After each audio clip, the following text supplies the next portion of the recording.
네, 2013년에 숙청된 장성택 그리고 홍샹그룹의 핵 스캔들이 하나씩 벗겨지고 있습니다. 양파 껍질 벗기듯이 계속 이야기가 나오고 있는데 한번 짚어보겠습니다.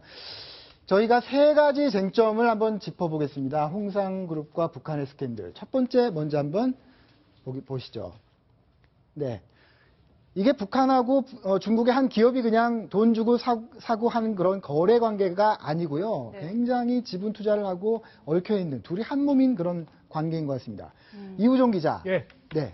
어떤 지금 그 관계들이 드러나고 있는 겁니까? 네, 꽤 많은 것들이 드러나고 있는데요. 네. 일단 보면요.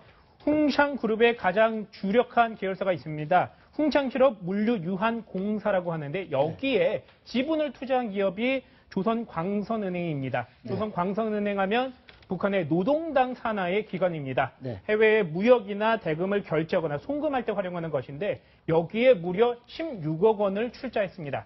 그리고 조선민족보험총회사라는 회사가 있습니다. 네. 북한의 국영보험회사입니다. 여기도 이 홍샹그룹의 계열사의 하나인 그 라오닝 홍바이오 실업 개발공사에 출자를 했습니다.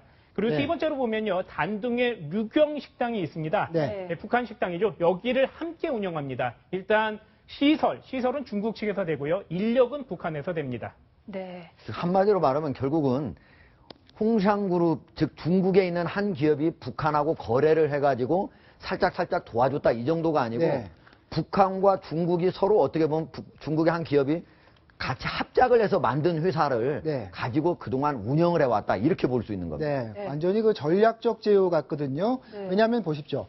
조선광선은행하고 조선민족보험총회사가 돈을 투자를 했다고 하는데 다 지금 현재 국제사회 제재 대상입니다. 네. 국제사회 제재 대상들하고 중국 기업이 새로운 기업을 만들어서 계속 달러를 북한에 공급한 거죠. 그걸 가지고 북한은 물론 핵 개발했겠죠. 네. 그래서 하종대 국장 말씀하신 대로 이것이 전략적 제휴인 관계다라는 것이 첫 번째 쟁점이 되겠습니다. 네. 그럼 두 번째 쟁점을 한번 살펴보실까요? 네, 두 번째 쟁점. 자, 나와주세요. 네. 장성택, 김정은의 고모부죠. 2013년에 처형을 굉장히 비참한 최후를 맞은 장성택과 그 45세의 홍샹그룹 CEO라고 하는 이 마샤오홍, 이 둘의 관계가 또 심상치 않다고 합니다. 김단비 기자, 일본 언론들 통해서 뭐 그 관계가 좀 폭로가 된 게 있다고 하죠? 네, 맞습니다. 일본의 마이니치 신문은 아주 이 둘 사이가 깊은 관계라고 보도를 했는데요. 바로 북한 관계자의 증언을 바탕으로 이러한 보도를 했습니다.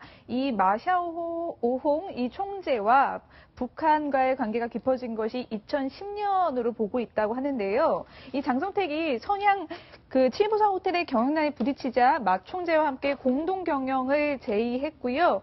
이 합의안에 따라서 마 총재로부터 5,300만 위안, 그러니까 우리나라 돈 약 87억 원을 투자받아 호텔을 수리하고 영업권을 마 총재에게 양도했습니다. 네.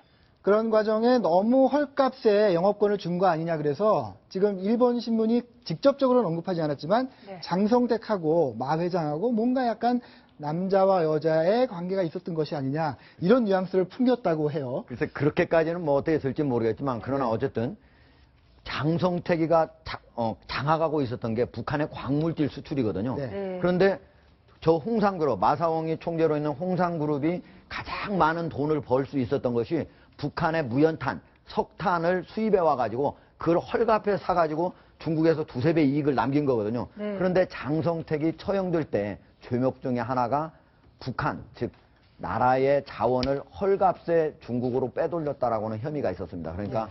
그것도 그때 당시에 밝혀졌었던 죄목이다 이렇게 볼 수 있는 거죠. 네, 그렇습니다. 마지막 세 번째 쟁점을 한번 보시죠. 그런데 이러한 관계를 중국 당국이 왜 방치했을까? 네. 방치했을까요? 몰랐을까요? 몰랐다고 지금 주장을 하고 있는 것 같은데요. 하종대 국장님. 예. 당연히 알았겠죠.